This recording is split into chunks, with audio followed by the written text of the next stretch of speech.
నమస్కారం అండి.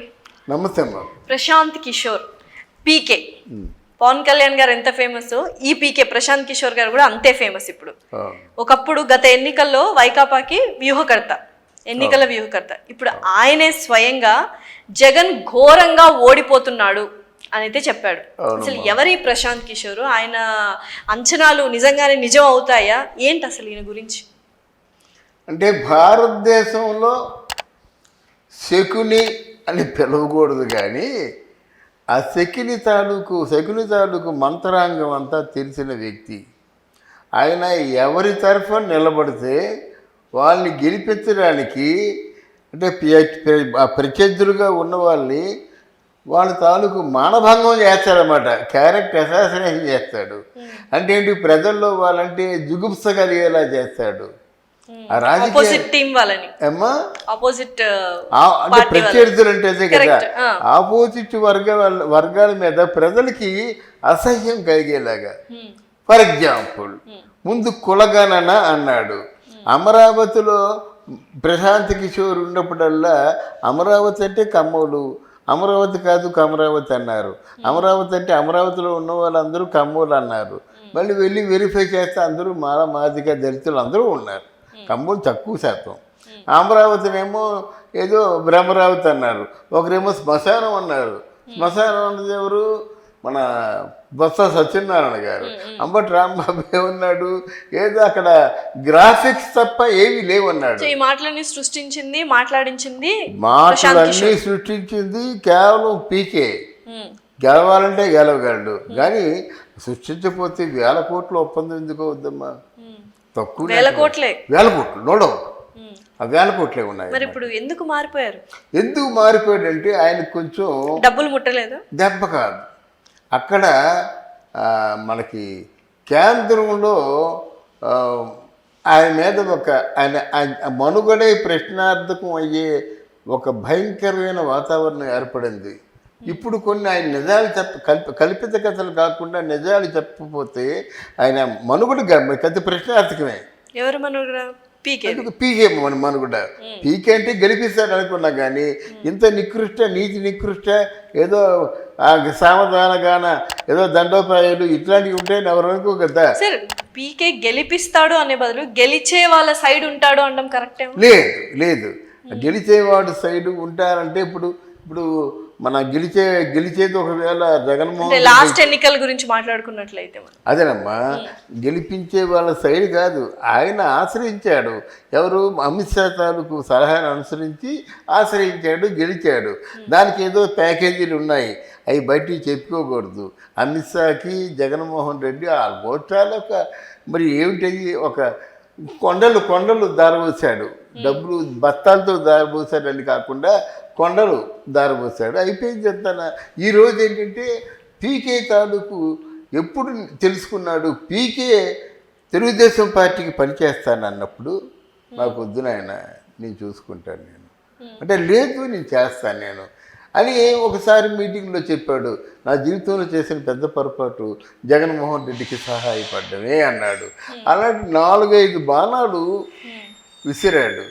జగన్మోహన్ రెడ్డి ఏం చేశాడు? ఐపాక్ ఉంది కదా, ఇప్పుడు ఐపాక్ ఉంటే చాలు, నేను డెఫినెట్గా నేను జయించేస్తాను అనుకున్నాడు. ఏదో ఓవర్ కాన్ఫిడెన్స్తో ఉన్నాడు.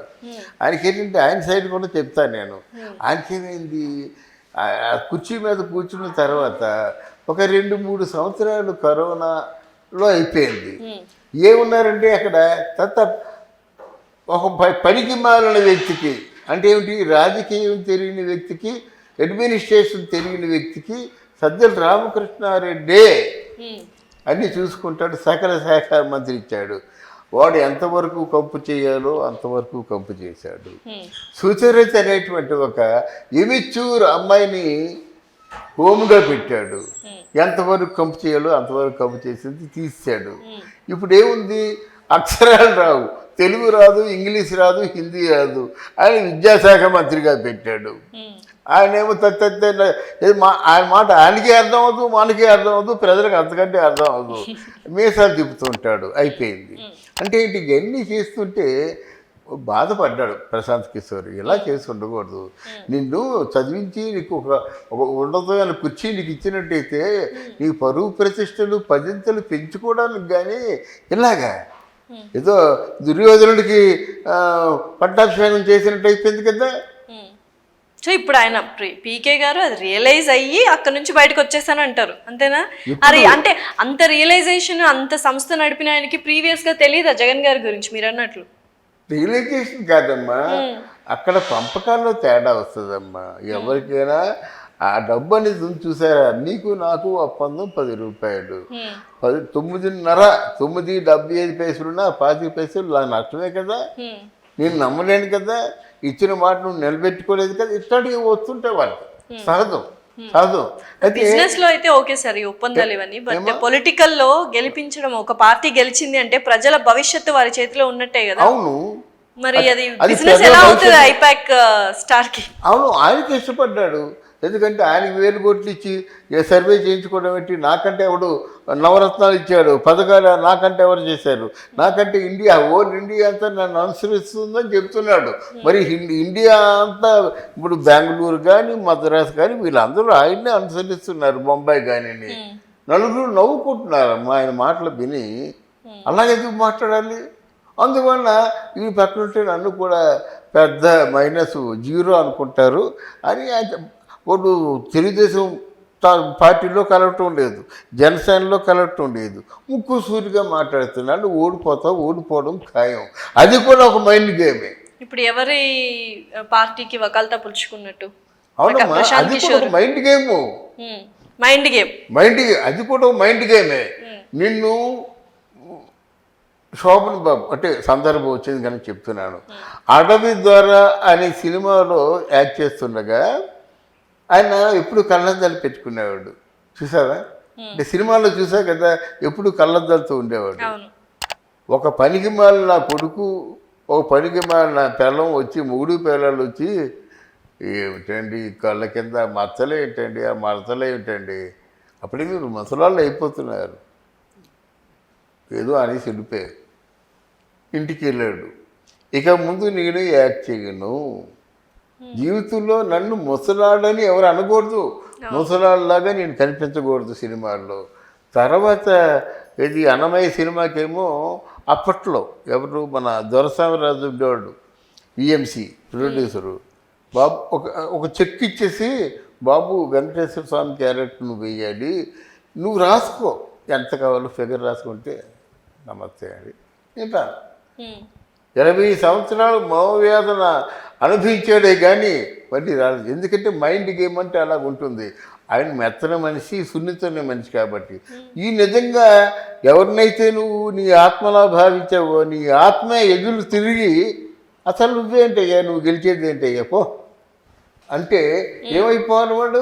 సో మొత్తానికి ప్రశాంత్ కిషోర్ గారు మైండ్ గేమ్ ఆడి ఆయన యొక్క జగన్ గారి యొక్క మనోభావాలని కావచ్చు, లేకపోతే ఆయన యొక్క మనోస్థైర్యాన్ని కావచ్చు దెబ్బతీస్తున్నారంట. డెఫినెట్గా మైండ్ గేమ్లు ఎప్పుడు ఉంటాయి. ఎందుకంటే మీకు ఒక సీట్ రాదని మాట్లాడిన రాజకీయంగా అది మైండ్ గేమే. 175 ఆఫ్టర్ 175 అయినా మైండ్ గేమే. తెలివైన ఏం చేస్తారంటే ప్రశాంత్ కిషోర్ అండ్ జగన్మోహన్ రెడ్డి గారే కాదు కదా, అటు టీడీపీ వాళ్ళు, జనసేన పార్టీ వాళ్ళు కూడా ఇటువంటి స్టేట్మెంట్స్ పాస్ చేస్తున్నారు. వాళ్ళు మైండ్ గేమ్స్ ఆడుతున్నారు, ఎవరి వ్యూహాలు వాళ్ళు రచిస్తున్నారు. అదే కదా పొలిటికల్ స్ట్రాటజీ అంటే. పొలిటికల్ స్ట్రాటజీని కూడా చాలా మంది, కొంతమంది బాగా పొలిటికల్ దిగ్గజారు ఉంటారు. కొంతమంది వాళ్ళు ఎలా మాట్లాడతారంటే, నేను గెలుస్తున్నాను, నా విజయం ఖాయమని అనుకుంటున్నాను అని వాడి వరకే చెప్పుకుంటారు. కానీ ఇట్లాంటి పిచ్చి పిచ్చి కూతలు కూసిన వాళ్ళందరూ కూడా తెలివి తక్కువ వాళ్ళు. ఫర్ ఎగ్జాంపుల్, జనసేన పార్టీకి ఎంత పవర్ ఉందో మనకు తెలియదు. తెలంగాణలో 8 మందిని నిల్చోబెట్టడమ్మా, ఎందుకు నిల్చోబెట్టినట్టు, ఎందుకు 2-3 సీట్లు కూడా రాకుండా పరుగు పోయినట్టు తెలివి. నేనైతే అలా పనిచేస్తానా, నువ్వైతే పనిచేస్తావా? మరి ఇంత బలగానే పెట్టుకున్నటువంటి పవన్ కళ్యాణ్ అలా మొత్తం 8 సీట్లు పెట్టుకుని 1 సీట్ని గెలిచారా? నేను ఇప్పుడు ఎందుకు నీకు ఆ ఎంపిక లేదు అంటున్నాను నేను. అంటే అనవసరంగా మీరు మాకు అన్ని సీట్లు కావాలి, ఎన్ని సీట్లు కావాలంటుంటే ఎన్ని సీట్లు ఎందుకు, నువ్వు ఎంతమందిని గెలిపించుకుంటావు? గెలుపు గుర్రాలు ఎన్ని ఆలోచించుకోవద్దు. కరెక్ట్. నేను నమ్మి వచ్చే వాళ్ళేమో ఆస్తులన్నీ అమ్మేసుకుంటున్నారు, ఇల్లు తాకడ పెట్టేసుకుంటున్నారు. ఏం చేయాలో నీ తాలూకు అమౌంట్, నీ తాలూకు టార్గెట్ ఏదో ఫుల్ఫిల్ చేయడానికి అందిన చోట్లలో అప్పులు చేసేస్తున్నారు. వాళ్ళకి ఎంత భరోసా ఇవ్వాలి? సో మొత్తానికి ఈ ఎలక్షన్స్లో ఇద్దరు పీకేలకి అగ్ని పరీక్ష అంటారు. అటు పవన్ కళ్యాణ్ గారు కావచ్చు, ఇటు ప్రశాంత్ కిషోర్ గారు. ఈ ఎన్నికల్లో మరీ నేను చెప్తున్నాను, ప్రజల్లో తీవ్రమైన వ్యతిరేకత వచ్చింది. ముఖ్యంగా తల్లిని ఎప్పుడైతే వ్యవస్థాపక అధ్యక్షురాల్ని పదవి నుంచి తొలగించాడో అది పెద్ద దెబ్బ. రెండవది ఏంటంటే చెల్లి, అంటే రాజశేఖర రెడ్డికి అత్యంత ప్రీతిపాత్రమైనటువంటి వ్యక్తి ఎవరంటే సబీ అని పిలిచేవాడు, చెల్లి. అలాంటి చెల్లిని నువ్వు క్యారెక్టర్ అసాసినేషన్ చేయించావంటే దరిద్రపు మూసినది లాంటి నోరు రోజా చేత నిన్నేం చేస్తారండి? నువ్వు వాడిన డ్రామా కోడి కత్తి డ్రామా ఓపెన్ అప్ అయిపోయింది. అంటే అప్పుడు ఎలక్షన్ ముందు ఆడా కదా డ్రామా, ఓపెన్ అప్ అయిపోయింది. అలాగే నీ చిన్నాన్ని ఎవరు చంపేశారు, నారాసుర రక్త చరిత్ర అని పెట్టుకున్నా కదా, అది తేలిపోయింది. ఇప్పుడు ఎవరు చంపారో తేలిపోయింది. అక్కడ చచ్చిపోయాడు, 4 గంటలు తెలిసిపోయింది. 4 గంటలప్పుడు అదే కలం పర్సనల్ సెక్రటరీ ఉన్నాడు, అక్కడ నవీన్ అనే అసిస్టెంట్ ఉన్నాడు. నవీన్ అనే అసిస్టెంట్ ఏమో ఎవరు భారత్కి ఫోన్ ఇచ్చాడు, ఫోన్లో అరగంట కాన్వర్సేషను, ఆ ట్రాక్ షాట్లు తీసుకున్నారు. అన్నీ తేడతలం అయిపోయింది. నువ్వేదో మేనేజ్ చేసుకుంటున్నావు. ప్రజలందరికీ తెలుసు కదా నువ్వు నరహంతకుడు అని చెప్పి. నరహంతకుడిని ఎవడు క్షమించడు గనక పోను. ఒకవేళ మీ అమ్మను మీ చెల్లు తెగనరుగా ఉంటున్నట్టయితే నీకు దూరంగా వెళ్ళిపోయారు, నిన్ను అసహించుకుంటూ నిన్ను చేదరించుకుంటూ వెళ్ళిపోయారు. ఎవరు ఏం చేసినప్పుడు కూడా నీ మీదకే వస్తుంది, ఎందుకంటే నీకు అనుభవశాలి కదా. ఇలా తెగ నరకడంలో అనుభవశాలి కనుక ఎవరు ఏం చేసినప్పుడు కూడా రేపు పొద్దు వాళ్ళ ఇద్దరి ప్రాణాలకి ఏ విధమైనటువంటి ఆటంకం జరిగినా నువ్వే భరించాలి. చూద్దాం సార్, నిజంగానే మరి అవి ఎలక్షన్స్ వేచి చూడాల్సిందే. ఈ మాటలన్నీ నిజం, వాళ్ళు ప్రజలు ఏమనుకుంటున్నారు, ఇంత నెగిటివ్గా అనుకుంటున్నారా లేదా అయితే మాత్రం నిజంగానే గ్రౌండ్ రియాలిటీ మనకు తెలిసిపోతుంది సర్వే రిపోర్ట్స్లో. బట్ ఎలక్షన్స్ రిజల్ట్స్ వచ్చేంత వరకు వెయిట్ చేయాలి. తప్పకుండా అంటే ఇవన్నిటి తాలూకు ప్రభావం ప్రజల మీద ఉంటుంది అంటున్నాను నేను.